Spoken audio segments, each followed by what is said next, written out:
ایک سادہ اور غریب کسان کی شادی نہایت حسین و جمیل عورت سے ہو گئی۔ اس عورت کے حسن کی سب سے بڑی وجہ اس کے لمبے گھنے اور سیاہ بال تھے، جن کی فکر صرف اسے ہی نہیں بلکہ ان دونوں کو رہتی تھی۔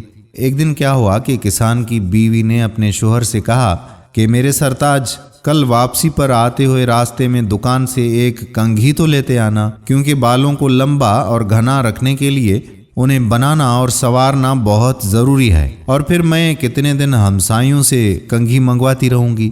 غریب کسان نے اپنی بیوی سے معذرت کر لی اور بولا، بیگم میری جان، میری گھڑی کافی دنوں سے خراب ہوئی ہے، لیکن میرے پاس اتنے پیسے نہیں ہیں کہ اسے ٹھیک کروا سکوں، تو میں بھلا کنگھی کیسے لا سکتا ہوں؟ تم ایسا کرو کہ کچھ دن مزید اپنے ہمسایوں کی کنگھی سے گزارا کر لو، جب پیسے ہوں گے تو میں ضرور لے آؤں گا۔ بیوی اپنے شوہر کی مجبوری کو سمجھ رہی تھی، اس لیے زیادہ تکرار نہیں کیا بلکہ چپ ہو گئی۔ کسان نے اس وقت تو بیوی کو چپ کروا دیا، لیکن پھر اندر ہی اندر میں اپنے آپ کو بہت زیادہ کوسنے لگا کہ میں بھی کتنا بدبخت ہوں کہ اپنی بیگم کی ایک چھوٹی سی خواہش بھی پوری نہیں کر سکتا۔ دوسرے دن کھیتوں سے واپسی پر کسان ایک گھڑی کی دکان پر گیا اور اپنی ٹوٹی ہوئی گھڑی اونے پونے داموں بیچتی اور اس سے ملنے والے پیسوں سے ایک اچھی سی کنگھی خریدی اور بڑی رازداری سے چھپا کر گھر کی طرف روانہ ہوا۔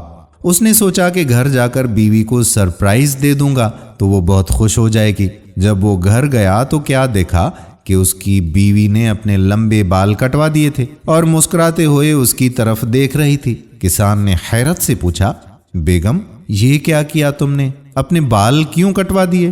پتا ہے وہ تمہارے اوپر کتنے خوبصورت لگتے تھے۔ بیگم بولی، میرے سرتاج، کل جب آپ نے کہا کہ آپ کے پاس گھڑی ٹھیک کروانے کے پیسے بھی نہیں ہیں تو میں بہت رنجیدہ ہو گئی تھی، چنانچہ آج میں قریب کے بیوٹی پارلر پر گئی تھی، وہاں اپنے بال بیچ کر آپ کے لیے یہ ایک گھڑی لائی ہوں۔ جب کسان نے اسے کنگھی دکھائی تو فرتے جذبات میں دونوں کی آنکھیں نم ہو گئیں۔ دوستو، محبت صرف کچھ دینے اور کچھ لینے کو ہی نہیں کہتے، بلکہ محبت ایک قربانی اور ایثار کا نام ہے، جس میں اکثر اپنی خواہشات اور جذبات کو صرف اس لیے قربان کر دیا جاتا ہے کہ رشتوں کا تقدس اور احترام برقرار رہے۔ اللہ تعالیٰ تمام لوگوں کی زندگیوں میں خوشیاں بھر دے اور ایک دوسرے سے محبت کرنے کی توفیق عطا فرمائے۔ آمین ثم آمین یا رب العالمین۔ دوستو، ویڈیو پسند آئی ہو تو اپنے دوستوں کے ساتھ شیئر کرنا مت بھولیے گا۔ آنے والی ویڈیو تک اپنے میزبان قادر بخش کلہوڑوں کو اجازت دیجیے۔ اللہ حافظ۔